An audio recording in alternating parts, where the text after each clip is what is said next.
Hi, my name is Dr. Julio Novoa. I'm a practicing OBGYN from El Paso, Texas. I wanted to do this video tonight in preparation for the ACOG convention, which I will be attending, and support of the Essure Problems rally of 2015. But I also wanted to do this video tonight to talk about some things related to the Essure product, which I thought was a call to arms and hopes that hopefully by seeing this video and seeing similar videos from my colleagues that have actually worked with the problems of the Essure will force the Bayer Corporation or embarrass the FDA enough to do some serious changes related to the Essure device, the permanent sterilization device. First of all, I wanted to go back and do a little bit of storytelling and history related to the Bayer Corporation and how its promotion of a particular product and its philosophy related to the bottom line being at times more important with profits rather than patient care has continued to progress through the 1980s into what we see today.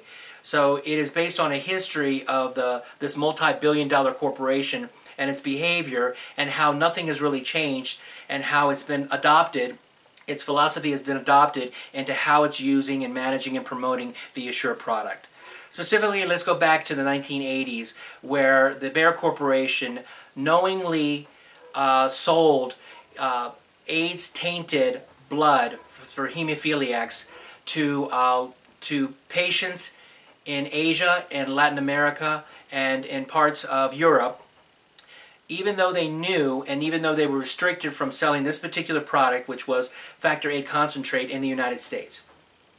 The only real explanation related to its sale, even after looking at the minutes of its meetings and memos within the company, was that this product, the factor VIII concentrate, known to have AIDS in it, was sold because they wanted to continue to make millions of dollars on a particular product, and that yet they defended their position, saying that there were patients that did not want to use the newer product, which was already treated so that it didn't have the AIDS virus in it, which to me is ridiculous, that any patient who knew that their product potentially had AIDS would want to continue to use it, as opposed to a new product that comes out on the market that actually is known not to have AIDS in it.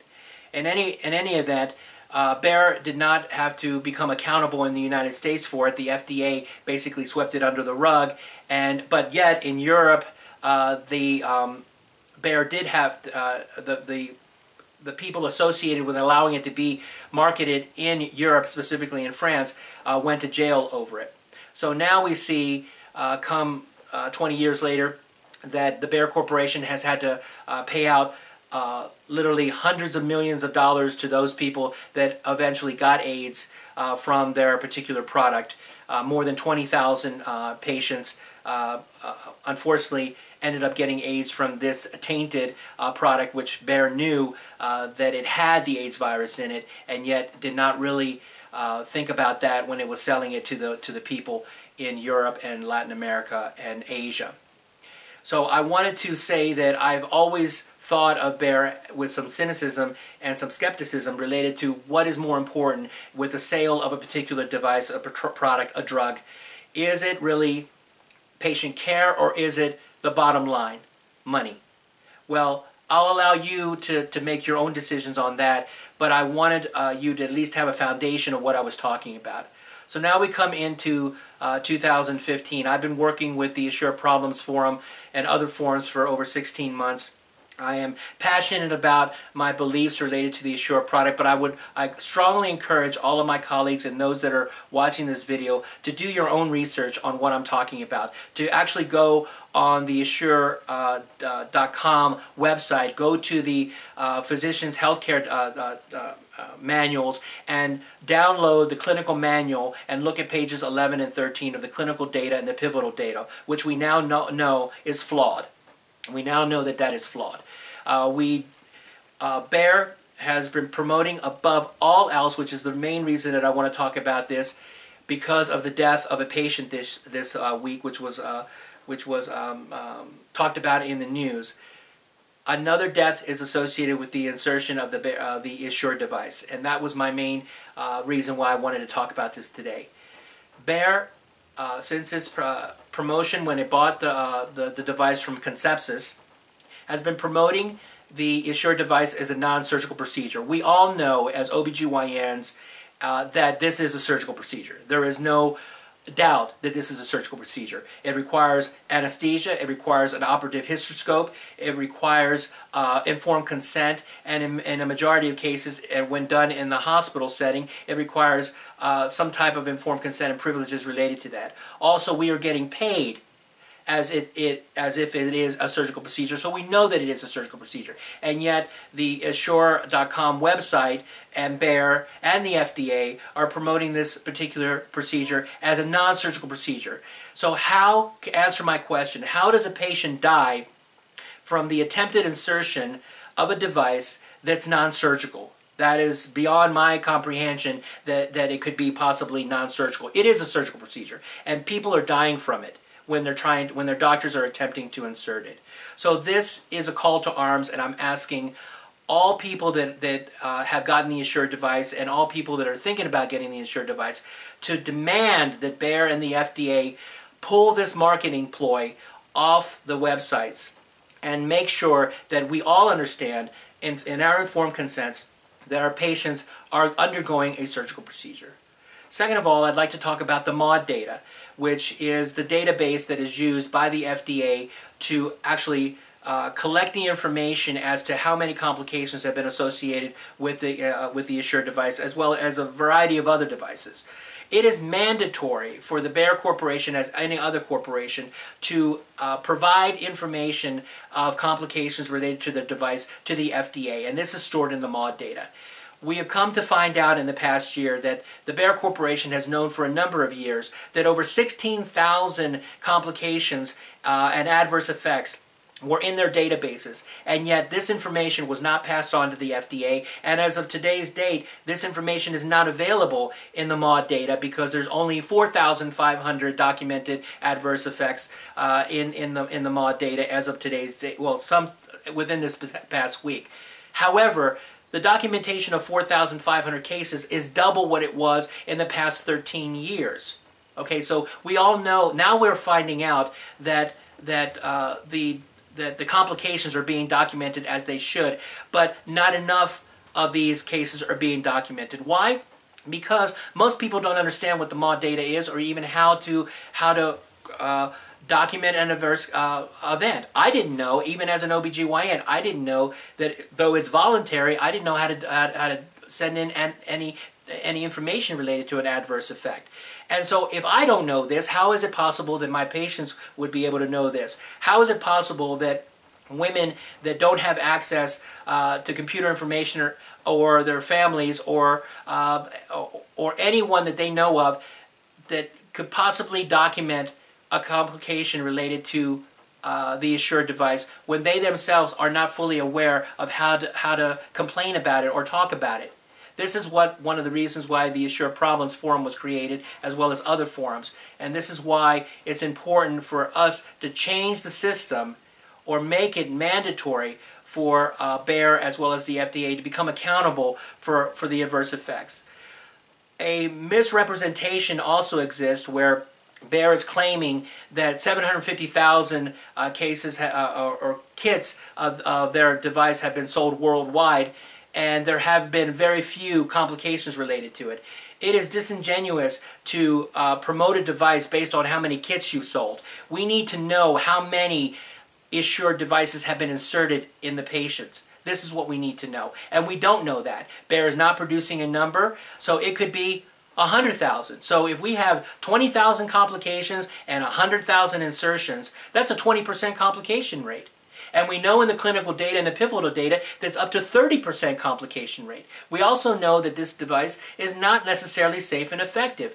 Through in the past year, well, since March 2014, a Yale study documented that the failure rate related to the Essure device is 9.6%, which is 10 to 15 times higher than a tubal ligation. So we know that it's failing much higher than the 0.5% that is, or less, that is being promoted by the Bayer Corporation. This also needs to be clarified.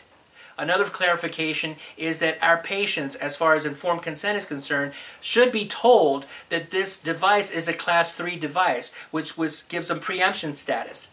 The preemption status means that the patient, if there is a complication related to their device, cannot sue the corporation, Bayer Corporation, for any of its complications. But do you know who they can sue? They're going to be able to sue us because we did not tell our patients in the informed consent of this particular situation or this particular possibility.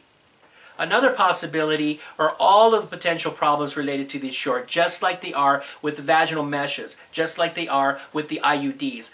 But this is just as serious related to the fact that it requires major surgery to remove. Major surgery. Hysterectomies in most cases, even though the Bayer Corporation disagrees with our logic.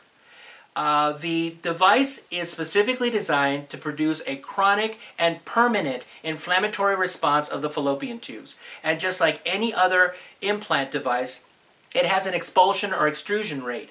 The expulsion and extrusion rate is documented at greater than 4%. So when it expels into the pelvis, what are you supposed to do? You have to undergo major surgery to remove it. And a lot of times, it requires a hysterectomy. How can we justify to our patients who are going in for an outpatient procedure that we are calling non-surgical to have to eventually go through a hysterectomy, which a lot of these women cannot afford to do because they don't have insurance 3 to 6 months later or years later, which they're suffering under the circumstances of their pain and suffering. This is what's happening to them. So who are they blaming? They're blaming Bayer, but they're also blaming us as their OBGYNs because they trust us. There is also a significant conflict of interest going on with this device. We are believing and not doing our due diligence. We are believing the product reps related to this device. We are not reading up in the clinical manual of what the potential complications of inserting an Essure device are. Based on our data from the Essure problems data, we're looking at approximately 20 to 30% complication rate. You're not reading the manuals if you don't understand this. It was already there. Okay, there's a 14% risk of improper insertion, even by expert level hysteroscopy specialists. 14% misinsertion rates. Okay, 4% expulsion extrusion rates. 10 to 20% complication rates related to irregular bleeding, chronic pelvic pain, dyspareunia. These are unacceptable, completely unacceptable for an elective procedure. Okay, for an elective procedure that is a sterilization when the traditional tubal ligations exist. What I'm asking my colleagues to do is to simply read what you're supposed to read and stop listening to the drug reps and the product reps without doing your own research and your due diligence, which you owe to every single one of your patients before you place an Essure device in that patient. And stop pretending like there is no complication rate, because there is a complication rate. Now, if you've only placed 10, it's probably unlikely that you're going to see a complication. But it doesn't mean that it's not going to exist 5 or 10 years down the road. Okay? And if you placed 30 or 40, you're going to be seeing them, but you're seeing them as irregular bleeding or pelvic pain. Don't ignore these side effects. Don't ignore these, because this is what is associated with this device. I'm hoping that through this particular video, you take the time and to sit down and read the clinical manual and go over it with your patients before you encourage them to do this procedure. Above all else, I want my colleagues to seriously consider stopping doing this procedure in the office setting. Most of us are not trained to manage a complication in an office setting, and in some states, like in the state of Texas, you're required, if you're doing office-based anesthesia or giving medication to sedate a patient, you are required to be ACLS qualified as well as pay a special permit, and you have to have a crash card. For those that are doing this procedure in the state of Texas and those that are doing the procedure in other states that require this type of licensure, please check and make sure that you're doing what you're supposed to be doing, because a lot of us aren't. And above all else, stop doing the procedure if you're causing pain to the patient. We are seeing that over 60% of the patients that are having the procedure done in an office setting are talking about severe or excruciating pain with the insertion of the device. Okay, so we're not listening to our patient. And when a patient tells you no or stop, she means it. No means no, and stop means stop. So stop trying to insert the device in a patient for 10, 20, 40 minutes in an office-based setting, because you're leading yourself, first of all, it's completely unethical. Second of all, you're leading yourself down a pathway of a serious complication which could eventually or potentially kill the patient. And that is not what we were trained to do. That is not the type of people we are. That is not the type of person or doctor that we should be. I'm hoping that you listen to my message. I hope that you will take the time to read the clinical manual, and I hope that you will have the time to go to the ACOG convention, because you will see me there standing in line, standing next to these ladies, and rallying to hopefully, if not remove the Essure device off the market, significantly reduce its use to the very small number of patients that can actually get a benefit from the device. Thank you very much.